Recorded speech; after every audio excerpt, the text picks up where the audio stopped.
कि इसने थन को दबाना है, उसके पीछे क्या लॉजिक है। मिल्किंग मशीन के अंदर बेसिक 3 चीज़ें हैं कि आपने जब भी कहीं से मिल्किंग मशीन लेनी है तो आपने पूछना है। ये क्वेश्चन हर किसी को नहीं पता होता, हमने आपकी ट्रेनिंग करने के लिए आपको रेस करके ये बात बता दी।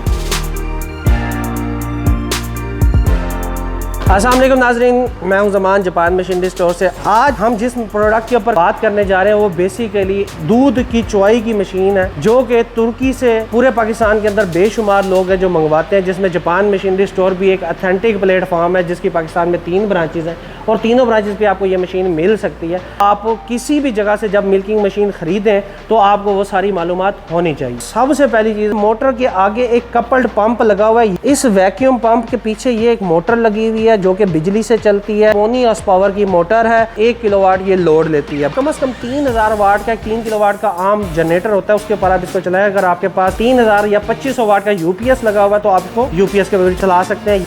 वैक्यूम पंप का काम क्या होता है, उसने एक वैक्यूम जनरेट करना है, क्योंकि इसके अंदर एक आता है ड्राई बेस्ड, एक आता है ऑयल बेस्ड। हमारे पाकिस्तान के अंदर जिस तरह का एटमॉस्फेयर है, जिस तरह की गर्मी है, उसके अंदर बेहतर बेस्ट रिकमेंडेड है कि आप ऑयल बेस्ड वैक्यूम पंप की मशीन लें। ड्राई बेस्ड रिकमेंडेड वहाँ पे है जहाँ पे ठंड वाले इलाके हैं, पहाड़ी इलाकों में। ऑयल बेस्ड एक यूनिवर्सल मशीन है जिसको आप ठंडे इलाके में भी चला लें और गर्म इलाके में भी चला लें। तो इस वैक्यूम पंप के अंदर खास तौर पर एक चीज़ और मैं इंफॉर्मेशन इसके अंदर आपको देता जाऊँ कि पर एनिमल जो वैक्यूम की रिक्वायरमेंट है इंटरनेशनल स्टैंडर्ड के मुताबिक, दुनिया के अंदर अगर देखा जाए तो बहुत पहले से ही मिल्किंग के लिए मिल्किंग मशीन ही यूज़ की जाती थी, क्योंकि वहाँ पे हाथ से चुवाई करने वाला कोई कंसेप्ट नहीं है। तो हम बाद में हमेशा टेक्नोलॉजी पे आते हैं। तो जो वैक्यूम पंप है उसकी जो पर एनिमल एक वैक्यूम की एक इकाई होती है कि आप 80 लीटर पर मिनट का जो एक वैक्यूम क्रिएट करता है पंप, वो एक एनिमल के लिए रिकमेंडेड होता है। तो अगर हम डबल क्लस्टर वाली मशीन में जा रहे हैं, जब एट अ टाइम 2 जानवरों की चुवाई होनी है, तो हमारे पास कितना वैक्यूम होना चाहिए? डेफिनेटली 80 × 2 160 लीटर पर मिनट का वैक्यूम हमारे पास होना चाहिए। अब हमने जो इसके अंदर पंप लगाया हुआ है, या जो बेस्ट अच्छी मशीन्स होती हैं उसके अंदर जो पंप होता है डबल बकेट डबल क्लस्टर में, उसमें कम से कम 240-250 लीटर का पर मिनट वैक्यूम बनाने वाला पंप लगाया जाता है, क्योंकि इसके अंदर जो वेन्स हैं जो इसकी जिन्होंने वैक्यूम जनरेट करना है वो वक्त के साथ साथ रगड़ खाती हैं और कमज़ोर होती हैं। तो हमारे पास एक्सेस वैक्यूम होना चाहिए ताकि हमारी मशीन कम से कम 3, 4, 5 साल तक चलती रहे। इसके अंदर एक पॉइंट आपके जहन में ये है कि आपने जब भी कहीं से मिल्किंग मशीन लेनी है तो आपने पूछना है कि भाई ये कितने लीटर पर मिनट का वैक्यूम क्रिएट करती है। ये क्वेश्चन हर किसी को नहीं पता होता, हमने आपकी ट्रेनिंग करने के लिए आपको रेस करके ये बात बता दी। अब उसके बाद जो दूसरा सवाल आ जाता है वो ये आता है कि जी बच्चा तो सक्शन क्रिएट कर रहा है, साथ वो प्रेस भी कर रहा है, तो वो प्रेस करने का क्या फार्मूला है इस मशीन के अंदर? उसके लिए अगर आप देखेंगे तो यहाँ पे एक पल्सेटर दिया गया है। इसको पल्सवेटर भी कहा जाता है, पल्सेटर भी कहा जाता है। अगर आप इसके ऊपर देखेंगे तो एक रेशो इसके ऊपर मेंशन है 60/40 कि ये जब लाइनर आपके जानवर के थन के ऊपर इस तरीके से चढ़ जाएगा तो इसने 1 मिनट के अंदर 40 से 60 दफ़ा एक पल्स क्रिएट करनी है कि इसने थन को दबाना है। 60 से 40 दफ़ा ये उसको दबाएगा छोड़ेगा, दबाएगा छोड़ेगा। दूसरा नेचुरल जो प्रोसेस था, एक बच्चा दूध जैसे पीता है उसी तरीके से ये मशीन जानवर के थन को प्रेस कर रही है। एक तरफ वैक्यूम आ रहा है, दूसरी तरफ उसको प्रेस कर रही है। तो ये दूसरा प्रोसेस यहाँ पे कंप्लीट हो गया पल्सेटर की मदद से। अब उसके बाद तीसरा जो आ जाता है वो आप भाइयों में से जो फार्म का काम करते हैं या जिनका अपना वाड़ा है वो समझते हैं कि जब बच्चा दूध पीता है तो उसने थन को पे एक वैक्यूम क्रिएट करना है, साथ ही दबाना है, और दूसरा आपने देखा होगा वो ज़मीन की तरफ थन को खींचता है। उसके पीछे क्या लॉजिक है? कुदरत का अमल है कि एनिमल का जो ऑर्डर है, जो चड्डा है पड़ा, उसको जब तक आप अगर मैनुअल तरीके से भी चुवाई करें तो आपका तरीक़ेकार क्या होता है? आप थन को दबाते हैं और नीचे की तरफ खींचते हैं, इस तरीके से चुवाई कर रहे थे। बच्चा भी ऐसे दूध पी रहा होता है। तो यहाँ पर एक बहुत अहम चीज़ आ जाती है कि इस क्लस्टर का वेट, इसका वज़न। अब ये जो क्लस्टर है इसका वज़न आलमोस्ट 3-3.5 किलो है पड़ा। मार्केट के अंदर ज़ाहिर बात है प्राइस कम करने के लिए बेशुमार हरबे यूज़ किए जाते हैं, जिसका आम एक ले मैन को, कस्टमर को जिसने मिल्किंग मशीन लेनी है उसको नहीं पता। तो ये वेट किस तरीके से बनता है? वेट बनाने के लिए सबसे अहम बात होती है कि इसके ऊपर जो कला लगा हुआ है क्या वो पूरे साइज़ का है। अब ये है 240 सीसी का कला, इसके अंदर 160 सीसी का कला भी आता है, इसमें 130 सीसी का कला भी आता है। तो वो अल्टीमेटली उसके अंदर उसका वज़न कम हो जाएगा क्लस्टर का। अच्छा, फिर उसके बाद ये जो लाइनर है, लाइनर के ऊपर आप देखेंगे स्टील शेल चढ़े हुए हैं। तो ये स्टील शेलों के जगह पे प्लास्टिक के शेल भी लोग लगा देते हैं प्राइस को कट करने के लिए, कि भाई मेरी मशीन मुझे सस्ती पड़े, मैं मार्केट में सस्ती बेच के लोगों को घेरा डाल सकूं कि भाई तू मेरे को ले जा क्योंकि मेरी मशीन सस्ती है। लेकिन ये नहीं पता होता कि वो सस्ते के चक्कर में फार्मर का नुकसान कर रहा होता है। तो ये अहम बात थी जो आपको पता होना चाहिए कि इस क्लस्टर का वेट जो है वो पूरा होना चाहिए। अगर ये क्लस्टर का वेट पूरा नहीं होगा मिसाल के तौर पर, तो क्या होगा कि जब इसका वेट पूरा नहीं होगा तो मिसाल के तौर पे आपका जानवर है वो एक टाइम के अंदर 10 लीटर दूध देता है, वेट पूरा नहीं होगा तो वो 7 लीटर देगा दूध, उसके बाद दूध की चुवाई होनी बंद हो जाएगी। ये 3 जो मेन प्रिंसिपल थे जो मैंने वीडियो में स्टार्ट में आपको बताया वो मैंने सारे आपको बता दिए है। उम्मीद करता हूँ इसमें आपको अबूर हासिल हो गया होगा। अब बहुत सारी और चीज़ें हैं जो इसके एसेसरीज़ के अंदर आती हैं। मिसाल के तौर पर सबसे पहले अगर मैं बात करूँ तो इसके अंदर ये जो पाइप है, अब ये पाइप है ये फूड ग्रेड मटेरियल के होते हैं क्योंकि इसमें से दूध गुजर रहा है। तो जो गोरा होता है वो तो कभी भी कंप्रोमाइज़ क्वालिटी के ऊपर नहीं करता। हमारे पास क्या प्रॉब्लम है, कॉस्ट कटिंग को करने के लिए मार्केट में अपने आप को डोमिनेट करने के लिए लोग सस्ती मशीन बेचने के लिए अमूमन माजरत के साथ हमारी कोशिश भी यही होती है कि यार जितना सस्ती चीज़ आ रही है वो ले लो। लेकिन इसके अंदर बहुत सारी छोटी छोटी पेचीदगियाँ होती हैं जिसको आपने ज़रूर अपने जहन में रखना है। अब ये फूड ग्रेड पाइप है, इसकी जगह पे अगर आम पानी वाला पाइप जो आप अपने गार्डन के अंदर या फर्श धोने के लिए इस्तेमाल करते हैं वो लगा दिया जाए तो ये कोई तुक नहीं बनता।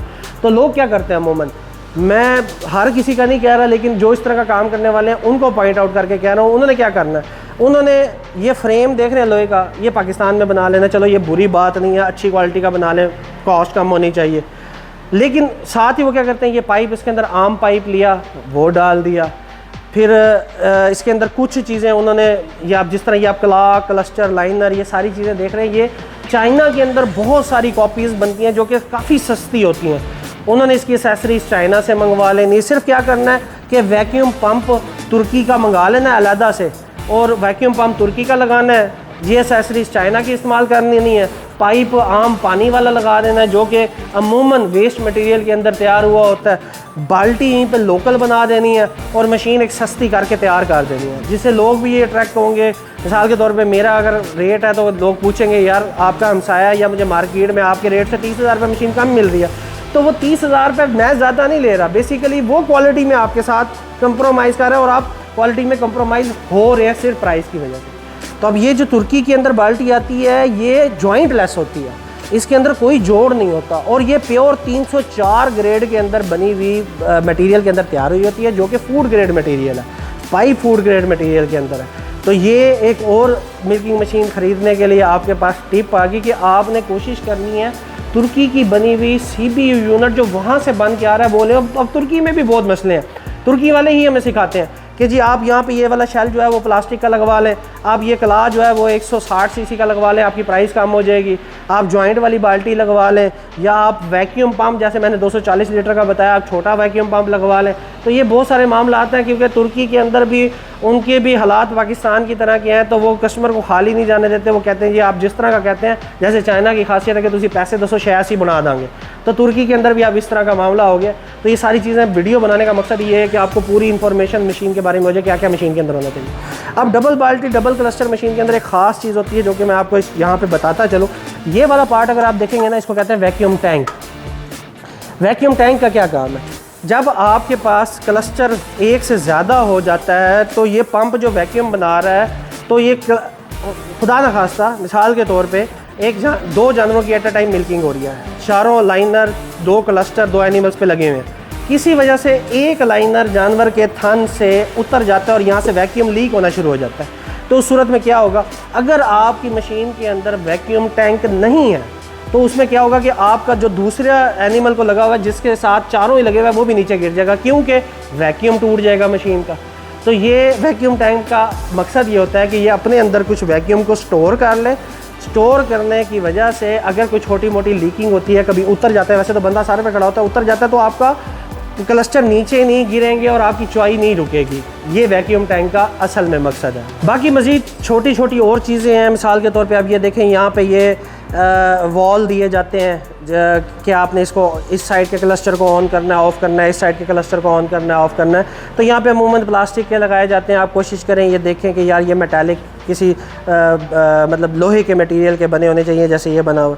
यहाँ पे मशीन की गेज होती है जो बताती है कि कितना प्रेशर आपने एक एनिमल को देना है। मिसाल के तौर पे ये ड्यूरिंग जब आप चलाएंगे उसकी इन्फॉर्मेशन है, लेकिन बता देता हूँ कि 48 kPa का प्रेशर है जो आपके एनिमल को मिलना चाहिए, जो रिकमेंडेड है इंटरनेशनल कवानीन के मुताबिक कि जानवर को इतना वैक्यूम देना चाहिए। उससे ज़्यादा प्रेशर देंगे तब भी प्रॉब्लम आएगा, कम देंगे तब भी प्रॉब्लम आएगा। बहुत सारे लोगों के जहन में सवाल होता है कि मिल्किंग मशीन जानवर को नुकसान तो नहीं पहुँचाती, उदा साथ नहीं खींच लेंदी। ये ज़्यादातर हमारे जो फार्मर हजरात हैं उनके क्वेश्चन हमारे से होते हैं। तो अगर आपकी गेज के ऊपर जब 48 kPa का पूरा प्रेशर एक वैक्यूम पम्प बना रहा होगा तो वह एनिमल के लिए किसी भी किस्म का कोई हार्मफुल नहीं है। इससे आपको साफ़ सुथरा हाइजीनिकली बग़ैर किसी जरासीम के आपके पास साफ़ सुथरा दूध आप खुद भी पी सकते हैं, लोगों को भी दे सकते हैं। तो बाकी उम्मीद करता हूँ कि मैंने इस मशीन के बारे में तमाम मालूमात दे दी है। अगर आपको ये वीडियो पसंद आई है तो इसको लाइक करें, शेयर करें, अपने दोस्तों के साथ हमारे चैनल को सब्सक्राइब करें, ताकि आप मार्केट के अंदर कोई भी हल्की क्वालिटी की प्रोडक्ट ना ख़रीदें। और ये रिव्यू पूरा देखने के बाद आप लोगों को मिल्किंग मशीन की मैं समझता हूँ कि हर तरह की मालूमात मैंने फराहम कर दी है। अगर फिर भी किसी किस्म की मालूमात रह गई है तो कमेंट सेक्शन में आप कमेंट करें या स्क्रीन पर दिए गए नंबर पर कॉल करके आप हमारे से मज़ीद मालूमात भी हासिल कर सकते हैं। वीडियो देखने का बहुत शुक्रिया। अल्लाह हाफ़िज़।